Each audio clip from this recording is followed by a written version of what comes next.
Hello, beautiful humans. Hello, divers. Welcome back to Dive in Wonder. Thank you so much for being here. We're back to the solo episodes. This episode feels really urgent and pertinent, and it's about something that went by over the past week, and it was Wes's idea to talk about it today, so I feel like we need to get into it. And it relates to Sabrina Carpenter's new album, but then I kind of want us to speak about sexuality and the shame and the guilt we felt around it. So just to give you a little bit of context, Sabrina Carpenter released her new album, and then the cover of the album is her on her knees, kind of kneeling down to a man grabbing her hair. It's kind of a BDSM sort of situation. She's really hot in it. It's like that type of old Hollywood vibe that she kind of always brings to her videos. And it was really interesting because there was a massive backlash of women. Like, it became viral on Instagram for women and feminists to be criticizing her for doing that, criticizing the video. People were also having a debate whether it was ironic or not, because a lot of what she does in her music is just ironic, and it's just kind of making fun of the fact that, you know, she's gonna have lyrics like, I don't pick men, men pick me, and stuff like that. So there was also the debate of people defending Sabrina by saying like, yeah, but it was ironic, so she's putting herself on her knees and whatever, but it's a joke. And then one of the videos that went the most viral was a girl explaining that Sabrina was being a bad feminist because the fact that she was playing, even if it was jokingly, with this subject, given the statistics at the moment of domestic violence and abuse at home and men killing women and all the things that are happening, made it so that she was not really allowed to do this type of jokes because she's promoting and she's like actually enabling domestic violence. And so this is one of the things that has angered me the most in the entire freaking week. And I can tell you I was angry a lot of the week for different reasons. But the reason why this made me so angry was, first of all, the fact that in 2025, the concept of a bad feminist keeps on being brought up, and that we feel as women that we have kind of the ability and the power to tell another woman how she's being a good feminist and how she's supporting or not supporting women because she didn't join the movement in the same way that we did. Felt super aggressive and out of place.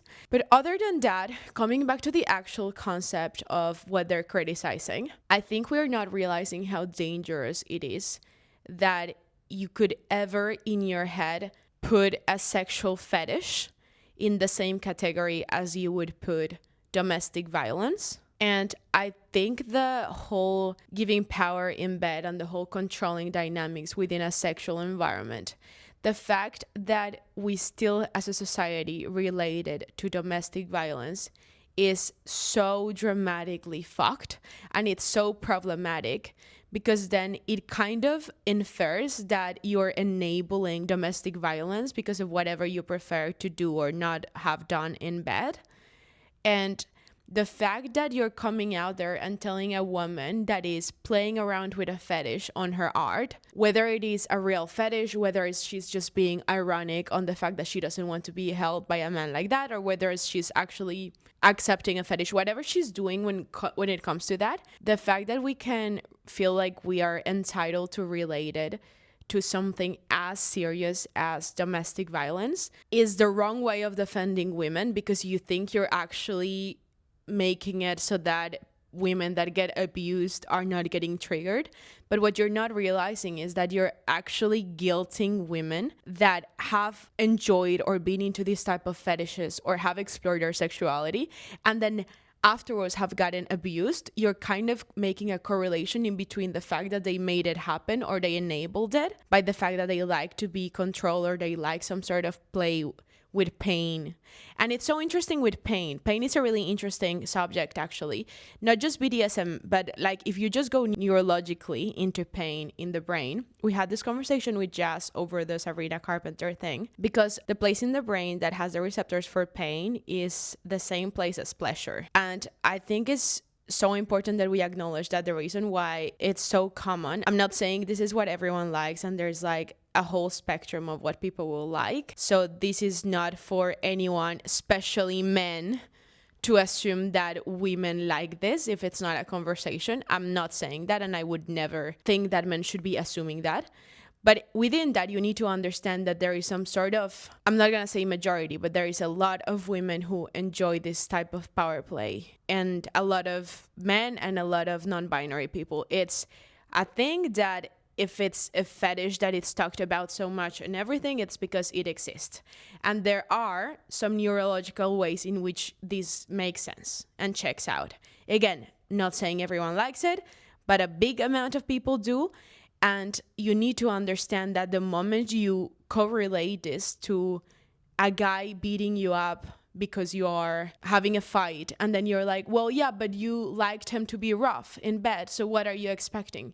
You're actually really putting women in danger, not only because then women feel more scared to come out and to speak about something they're going through, but because internally you are pushing a woman to justify behaviors that men have that have absolutely nothing to do with their sexuality. So a person like domestically abusing someone because they're in the middle of the fight, because they got jealous, because they didn't like an outfit, because of whatever reason that someone can get abused, needs and has to be completely unlinked with your exploration of sexuality and with the exploration of sexuality of other women. Because if you think that cosplay or whatever people are into in their intimate settings then correlates to something that people want to be living in their day-to-day life, and it's just completely different. And there's actually, I'm gonna bring this up. Okay, so we're just gonna do a quick read on the neurobiology of pain and pleasure, just so that we're aware of what we're speaking about, because it's very, very, very different when it comes to your brain feeling safe in a context of consent. Okay? So pain and pleasure share overlapping brain circuits, especially in areas like the insula, anterior cingulate cortex, amygdala, and nucleus accumbens. Both can trigger dopamine release, linked to motivation and reward. Endorphins can modulate pain, making it feel pleasurable in some contexts. This overlap is part of why some forms of consensual pain, example BDSM, can become erotic. The brain reframes the stimulus based on the context, expectation, and meaning. I'm just going to repeat that because it's so important. The brain reframes the stimulus based on the context, expectation, and meaning. So you need to understand that it is not one to be less traumatizing for a woman to be domestically abused because she has during her lifetime enjoyed some sort of BDSM play when it's consensual. The brain's interpretation of pain is hugely dependent on perceived safety. In threatening contexts, pain activates fear and stress systems, fight or flight. In safe, consensual contexts, it can trigger trust, bonding, oxytocin, and pleasure. Okay, I'm not gonna keep on reading on that, but I think it's important that we understand that there is a very different context within talking about a fetish and then making it into something that should guilt women into some sort of responsibility or some sort of weight they have over having enabled some behaviors and then not being able to speak up or to stop others. And even within the importance of them being educated enough to also have this talk with their partners, if they are afraid that this might transfer or that there's some aggression in other areas of the relationship that goes unchecked. I think it's so important that we separate these things, first of all. Now, within this, I really think that one of the most important things that we are forgetting or that we ignore right now is that guilt truly throughout history has been one of the most powerful weapons that patriarchy uses against us. It truly is one of the best way of controlling people because you're not having to police them. You're psyching them into believing that something is wrong. And then it's always going to be so much easier for someone to ask questions, to be curious, to speak about subjects with their friends, to research things, to speak up if something feels wrong when they don't feel guilty or ashamed about it. So the more shame you put into women and the more guilt you try to put into some behaviors, the more you try to be black and white with your feminist views, the more scary that it feels to speak around you, the less you're enabling women to kind of actually get your advice on something or just tell you they like something have your thoughts on them, wonder how consensual is this? Where's the limit of consent?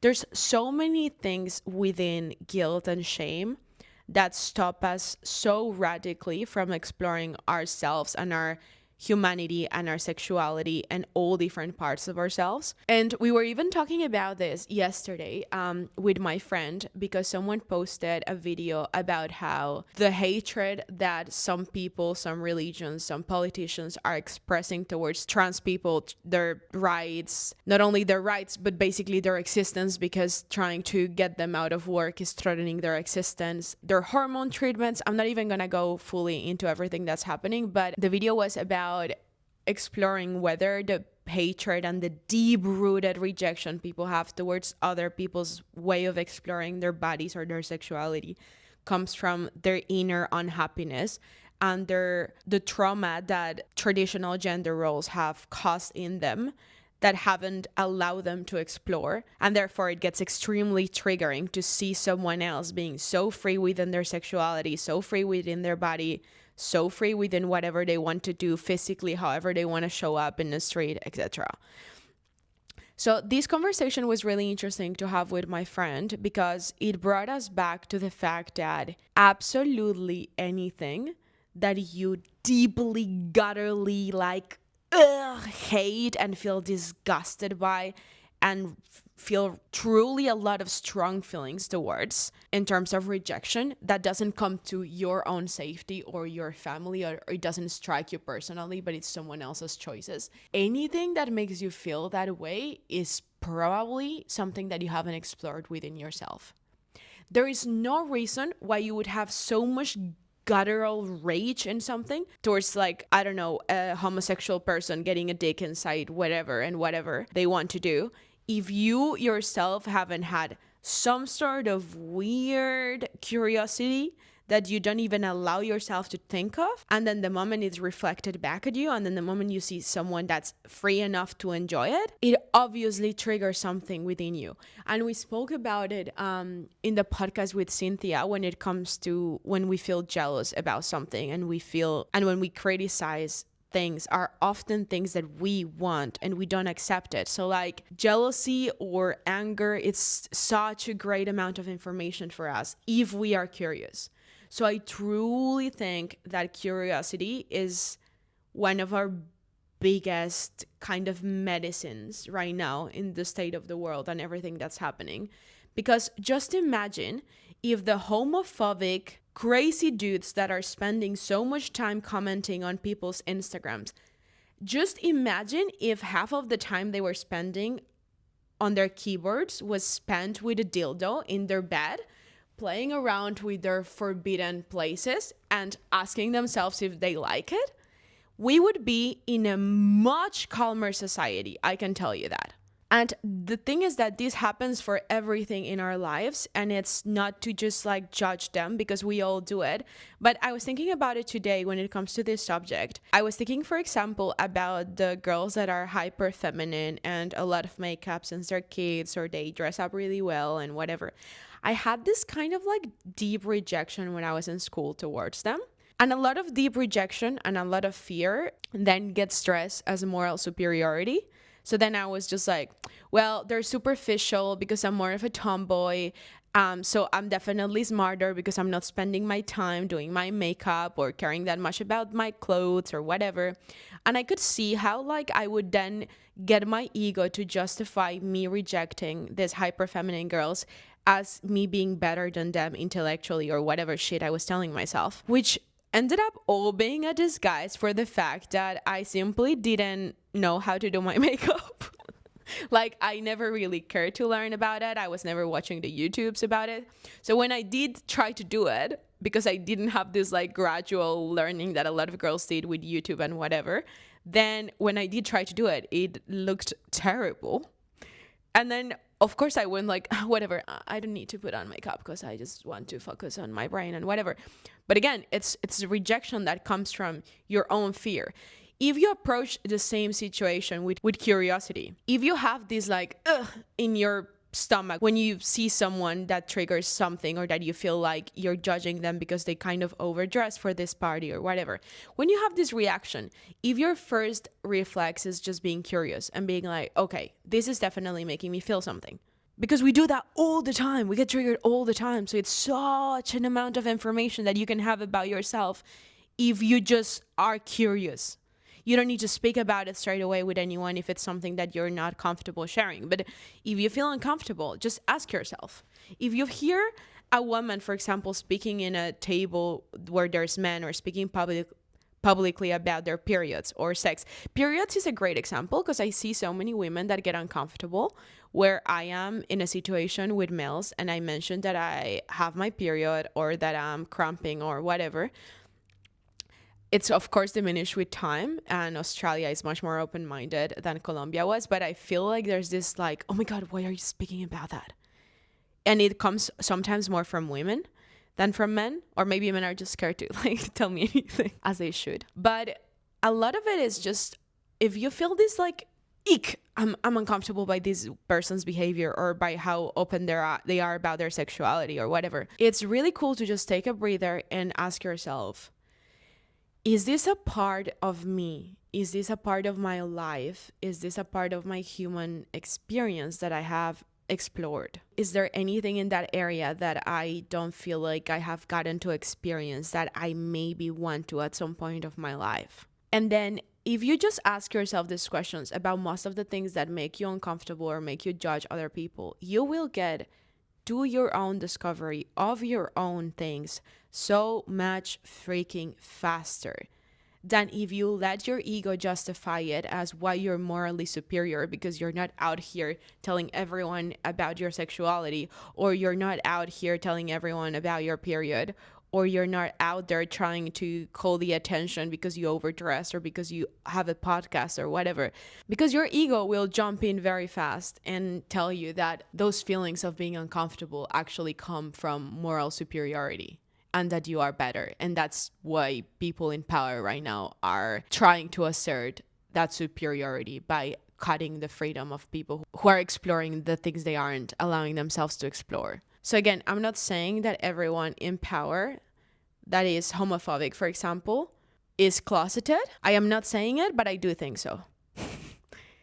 I truly think that if you are deeply homophobic, and I've like had that with absolutely every rejection, there is some part of you that is craving that. There is no reason for you to have such a strong opinion over something that has nothing to do with you. When you look at people that are like so chill with their sexuality, that have explored left, right, and center, that know what they like, know what they don't, when you talk to people like this, you'll see that you can tell them the most insane stories. You can literally just share it with them, your craziest dreams or fantasies or whatever, and they'll be like so chill.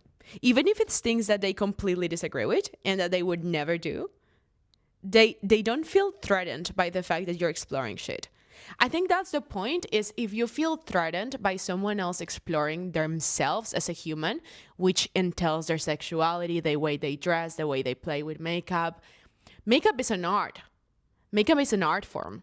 And it's so funny that now I'm in an industry where I admire so much makeup artists and I'm in awe of that art form. And I was, as a teenager, criticizing makeup as something superficial. And I would be thinking that I'm smarter because I'm not caring about it. That just shows you that it's something that I actually was attracted to. But I felt that it was so distant from me because I didn't know how to do it. So then I disguised it as moral superiority. So it happens with everything. There's like a lot of the human experience that is to be explored through art, through what people do with their relationship, whether people are monogamous or poly. I'm gonna just close on an example of on polyamory and stuff like that. It's so interesting that I had so much more strong opinions about monogamy and about staying with one person long term and about not just dating a lot of people and whatever. I had such strong opinions on these when I was in a long, serious, committed relationship and I hadn't explored much. And I was so opinionated. And it's so funny because now I see it and now I'm not opinionated on either. I mean, I'm opinionated always, but in a sense of like, I don't have a rejection or I don't feel like it doesn't make me uncomfortable for a couple to come and tell me they're in an open relationship. I'm like, cool for you. Does it work? And I'm going to ask questions and I'm going to be fine. Doesn't mean I want to be in an open relationship tomorrow, but I don't feel threatened by it. Whereas I remember like parties and stuff where people would mention open relationships, or they would mention polyamory, or they would mention whatever random thing. And I was in my relationship at the time, and I would be so uncomfortable. Like, part of me would feel kind of like maybe threatened, or I would feel like I would need to justify why I thought monogamy was good and why there were so many positives. And then I'm like, why did you need to justify that? And the reason is because I was not sure of what I was doing. So then, of course, if someone tries to show me there's other ways, I'm actually going to be really uncomfortable, because you're like literally standing up and putting a mirror in front of my face and being like, look, the way you're living life is not the only way to live life. There's other options. Doesn't mean you have to go through those options, but there are other options. And sometimes people letting you know there are other options by the way they live their lives is really freaking uncomfortable. But it can also be a great tool if you decide to like take a breather and be curious about it, rather than just straight away believe your ego when it tells you, yeah, they're wrong. They haven't found their love of their lives like you have. That's probably why they're just like, whatever you're living is enough. And that's just like, the older you get, the more you kind of like do all those relationships and realize every time you've been triggered. Okay, Wes just brought up this concept that I think relates amazingly. So let's speak about it. Reaction formation. So reaction formation, the definition is, it's a physiological defense mechanism where a person deals with uncomfortable thoughts, feelings, or desires by adopting the opposite attitude or behavior. Classic example, someone who feels deep anger towards a parent but can't tolerate that feeling may act excessively affectionate instead. Or a person with unacceptable sexual attraction may become prudic or moralistic. Now, I think this is so interesting as well when it comes to religion and us using religion to justify things. And once again, coming back to the concept that we talked about with Harry of, when you believe something, you don't feel the need to push it down people's throats. Truly think about that in your life. The things you have the most conviction towards, whether that is your love for your family, your spirituality, your habits, you're not pushing them down people's throat like a pyramid scheme. It's never the case that you feel threatened by people not doing the same thing as you when you are fully comfortable and have zero doubts about what you do, which comes back to the fact of leading by example, because a lot of the times when you want your family to start eating better or to start training because you want them to be healthy and live longer, you'll see that it's always kind of like the wave everyone who gets into fitness and whatever goes to, of at the beginning when you're kind of really insecure about what you used to do, you're insecure about whether or not you're going to be able to maintain this lifestyle and whatever, you try to push it down people's throat. And I was there, my family has been there, everyone has been there around me. And then you learn with time that this comes from your insecurity of not being able to maintain it. Also, people that do this a lot of the time are binging or are having weird behaviors around food as well. So then they kind of try to control other people's eating. And then you realize with time that if you actually want to influence people, the best way for you to influence people is to just do your freaking thing. You actually influence people by silently showing them a lifestyle that they aspire to do. Not by preaching that you need to be eating this amount of protein and whatever. And I saw that with my mom. I was so moralistic and preachy about my new eating habits and discoveries, and nothing landed. And then when I chilled down and kind of like integrated my own way of living into what would suit me without extremes, she started asking me so many questions and kind of trying to learn from things I was doing and stuff. And I think there's a super interesting concept here that comes into play, which is our need for control. I think we demonize and we criticize our need for control a lot as humans. And the issue about our need for control is that it comes from fear, right? It's always fear telling you that you need to have certainty. Now, the thing is that I do not agree with people that are like, you need to let control go and not try, because I feel like as humans we want to be able to control some factors. And there is in my head, the way I see it, it's kind of like a control quota. I feel like there's parts of your life where you want to establish control. And if you're not controlling the right parts of your life, you're still going to have that need of control. And then you're going to like direct that need for control into areas that could use zero of that energy, that do not need your control, people that do not need to be controlled. So when it comes to this, I'm telling you, yes, there is uncertainty in life, but there is also a lot of things within your control. A lot of things within your control. What's within your control? The way you eat, the way you spend your time, the people you're around, the way you explore your sexuality, the way you decide to show up in the world energetically, the way you'd want to explore art, or the way you want to explore absolutely anything that comes to how you're experiencing being alive as a human. All these little things you can control. The thing is that a lot of the times you see people that try to control someone else's schedule, and they try to be really type A, dramatic about things. You should be doing that, you should have that, when they feel like they have zero control over their relationship at home, when they feel like they have zero control over their eating habits. So then they want to establish control elsewhere. And within that, and within the control you can have, it would be so interesting for you to ask yourself when it comes to time management.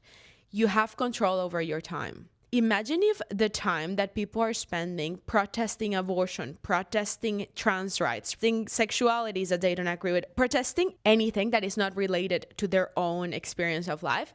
Imagine if that time was spent learning a new language for this person. Like literally. This is something they could have 100% control over, but they do not have control over someone else aborting or not, but they want to, and they're gonna try to do whatever they can to do it.